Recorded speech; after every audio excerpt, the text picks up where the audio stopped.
सोचिए अगर कोई ऐसी जगह हो जहां रात को जाने की इजाजत नहीं है।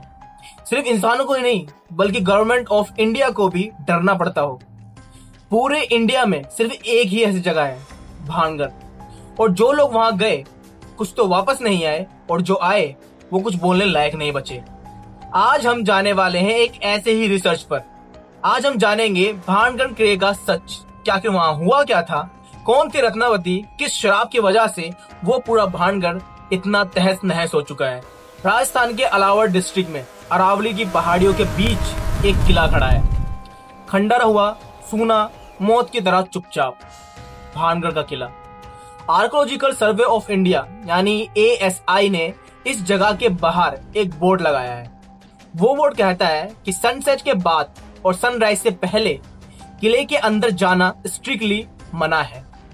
कोई प्राइवेट होटल नहीं है, कोई ढाबा नहीं है, कोई घर इस जगह पर नहीं है। 1 किलोमीटर तक इसके कोई भी जगह नहीं बचती। सारी जगह सिर्फ सुनसान, सिर्फ टूटी फूटी और सिर्फ खंडर जैसी जगहें मिलती हैं। तो अब सवाल आता है कि ऐसा क्यों है? क्यों इंडिया की गवर्नमेंट एक पुराने खंडर से इतना डरती है? वो जवाब आज तक ऑफिशियली कभी नहीं दिया गया। तो आज हम जानेंगे भानगढ़ के किले की कहानी। तो बात है 17th सेंचुरी की। मुगल एम्पायर अकबर के जमाने में आमेर के राजा भगवत दास ने एक सिटी बसाई, भानगढ़। उसका बेटा माधव सिंह इस किले का पहला राजा बना। 10,000 से ज्यादा लोग वहां रहते थे। बाजारें थी, मंदिर थे, हवेलियां थी, यानी पूरी एक जिंदगी थी। भानगढ़ एक फ्लोटिंग सिटी बन चुका था। और फिर कुछ सालों बाद ये पूरी सिटी खाली हो गई। कोई वॉर नहीं था, कोई एपिडेमिक नहीं था, ऑफिशियली तो नहीं था, कोई नेचुरल डिजास्टर नहीं था। फिर आखिर ऐसा क्या हुआ कि पूरा शहर एकदम से तबाह हो गया? तो यहां से शुरू होती है एक कहानी। यहां से शुरू होता है असली डर। वो कहानी जो हिस्ट्री की बुक में नहीं है, वो कहानी जो सिर्फ वहां के लोगों के मुंह पर है, उनकी जुबान पर है। ये कहानी है एक तांत्रिक की, एक राजकुमारी की और एक श्राप की। तो इस कहानी में शुरुआत होती है काले जादू से, एक तांत्रिक से। तांत्रिक का नाम था सिंगिया। ये काफी ज्यादा तांत्रिक क्रिया जानता था। इस कहानी में जिक्र होता है एक राजकुमारी का जो इतनी सुंदर थी कि उसकी जो सुंदरता है वो किसी के बस में नहीं थी। सब लोग उसकी सुंदरता को देखकर मोह में हो जाते थे। यहाँ पर जिक्र होता है एक काले जादू का। तो आखिर कहानी का मतलब क्या था? आखिर इस कहानी में होता क्या है? चलिए स्टार्टिंग से समझते हैं। तो रत्नावती जो थी वो भानगढ़ की एक राजकुमारी थी जो काफी ज्यादा सुंदर थी। और जो काला जादूगर था, जो सिंघिया था, वो प्यार करता था रत्नावती से। लेकिन जादूगर से, उस काला जादू करने वाले बाबा से, उस तांत्रिक से एक राजकुमारी शादी नहीं कर सकती थी। तो तांत्रिक ने एक उपाय आजमाया। उसने सोचा क्यों ना मैं रत्नावती को अपने कब्जे में कर लूं, उससे अपना वशीकरण कर दूं। तो उसने ये सोचकर कुछ प्लान बनाया। क्या हुआ था कि एक दिन रत्नावती अपनी सहेलियों के साथ बाजार गई थी, घूमने के लिए, थोड़ी शॉपिंग करने के लिए, कुछ खरीदने के लिए। सिंघिया वहां मौजूद था। तो सिंघिया ने एक इत्र की शीशी पर काला जादू करा, वशीकरण करा। उसने वो शीशी राजकुमारी की एक सहेली को दे दी। उस सहेली ने वो शीशी जाकर रत्नावती को दे दी। पर रत्नावती जो थी वो सिर्फ सुंदरी नहीं थी, वो समझदार भी थी। उसे समझ आया कि इस शीशी में कुछ तो गड़बड़ है, इस इत्र में कुछ तो गड़बड़ है। उसने वो इत्र की शीशी पत्थर पर फेंक कर मार दी। अब इत्र के ऊपर जो काला जादू करा गया था वशीकरण का, वो तो होना ही था। काले जादू ने अपना असली रूप दिखाया। अब वो जो शीशी थी, उसका जो इत्र था, जिस पत्थर पर जाकर गिरा, वो पत्थर उस सिंघिया के ऊपर जाकर गिरा। जो पत्थर था उसके ऊपर इत्र गिरते ही वो पत्थर सीधा सिंघिया के ऊपर खिंचता चला गया। जिस तरह से वो सोच रहा था कि रत्नावती मेरे प्यार में खिंचते चली आएंगी। अब पत्थर जब खिंच के गया तो पत्थर काफी बड़ा था जो सिंघिया के ऊपर जा गिरता है। सिंघिया की वहीं पर मौत हो जाती है। अब यहाँ पर कहानी खत्म नहीं होती, क्योंकि सिंघिया ने मरते मरते एक श्राप दिया। उसने कहा कि ये भानगढ़ पूरा का पूरा तबाह हो जाएगा, यहाँ कोई भी बस नहीं सकेगा। जो जो लोग यहाँ मरेंगे उनका कभी पुनर्जन्म भी नहीं होगा, यानी वो एक आत्मा बनकर, एक प्रेत बनकर यहाँ भटकते रहेंगे। अब कुछ सालों बाद हुआ क्या? कि जो तांत्रिक था, जो सिंगिया था, उसका दिया हुआ श्राप सच हो जाता है। एक वॉर होता है, एक लड़ाई होती है पास के देश की भांगड़ वालों से, तो वहां पर पूरा का पूरा भांगड़ तबाह हो जाता है। इस वजह से जो भांगड़ था वो पूरा खंडर हो जाता है। लेकिन क्या श्राप था जिसकी वजह से भांगड़ आज तक दोबारा नहीं बसा? आगे समझते हैं, क्योंकि यहाँ पर सिर्फ एक कहानी नहीं, एक और कहानी आती है। यहाँ पर कहानी आती है एक संत की। जब ये भांगड़ का किला बन रहा था तो भांगड़ के किले की जो ऊंचाई थी उससे एक बाबा की कुटिया छिप गई थी।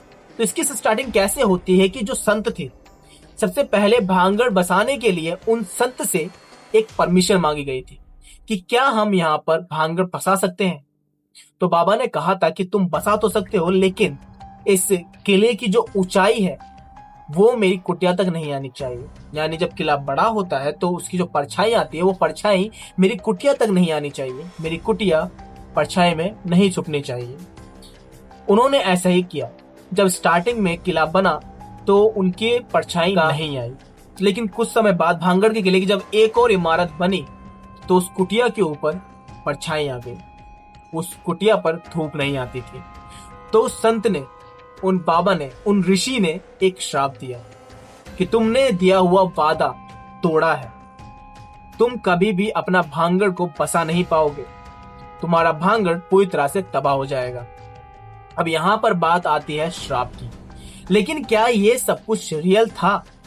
चलिए इसके बारे में भी आगे बात करते हैं। लेकिन सबसे पहला सवाल तो यही आता है कि जो कहानी हमने आपको सुनाई, रत्नावती की, सिंगिया की, उस इत्र की, उस श्राप की, उस कुटिया की, उस परछाई की, क्या ये सब कुछ सच था या सिर्फ दादी नानी की कहानी थी?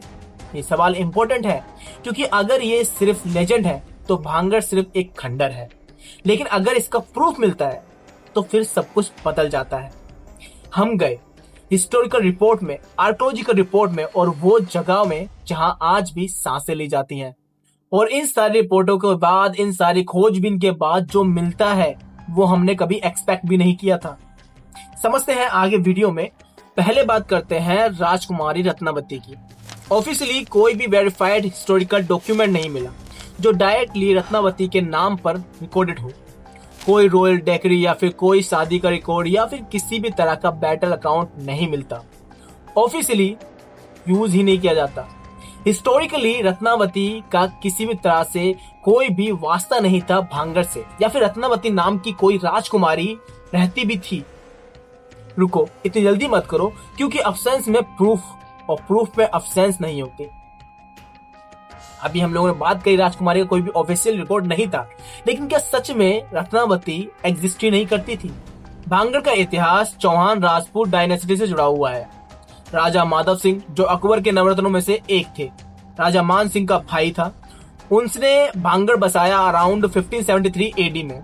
हिस्टोरिकल रिकॉर्ड में माधव सिंह का जिक्र है, उसके बाद अजब सिंह का और हरि सिंह का भी जिक्र है, लेकिन रूलर्स की बेटियां, उनका कोई रिकॉर्ड नहीं। राजकुमारियों को रिकॉर्ड से बाहर रखा जाता था, प्राइवेसी के लिए, प्रोटेक्शन के लिए। तो क्या रत्नावती थी?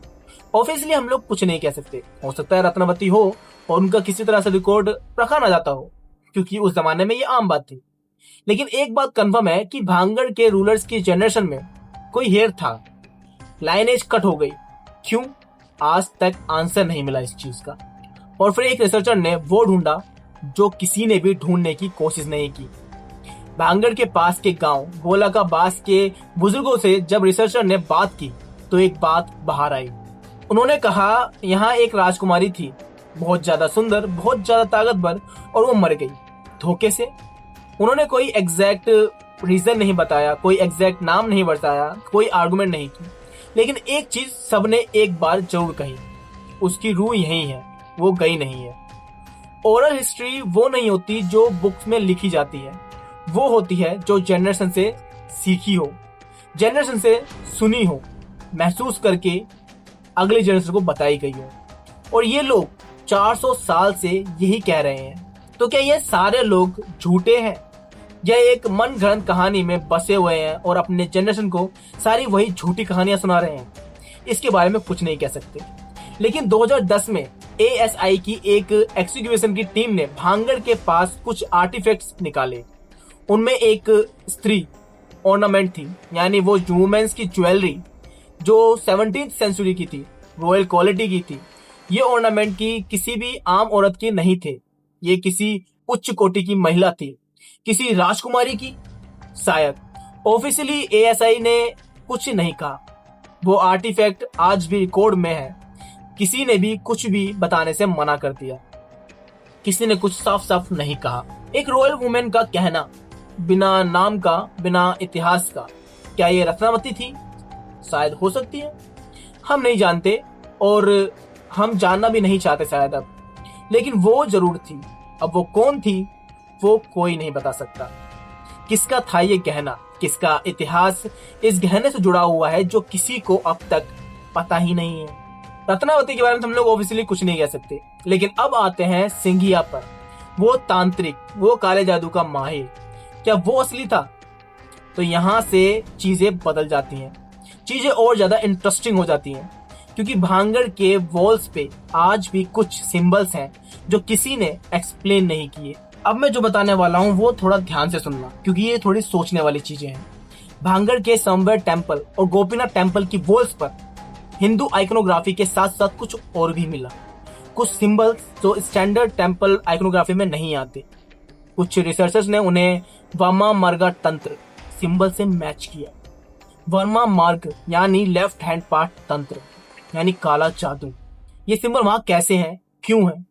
किसी राजा ने डेलिबरेटली अपने टेम्पल के ऊपर कुछ काले जादू वाले सिंबल्स को क्यों कार्व करवाया होगा, या किसी ने सीक्रेटली बिना राजा की इजाजत के ये किया, एक तांत्रिक की तरह।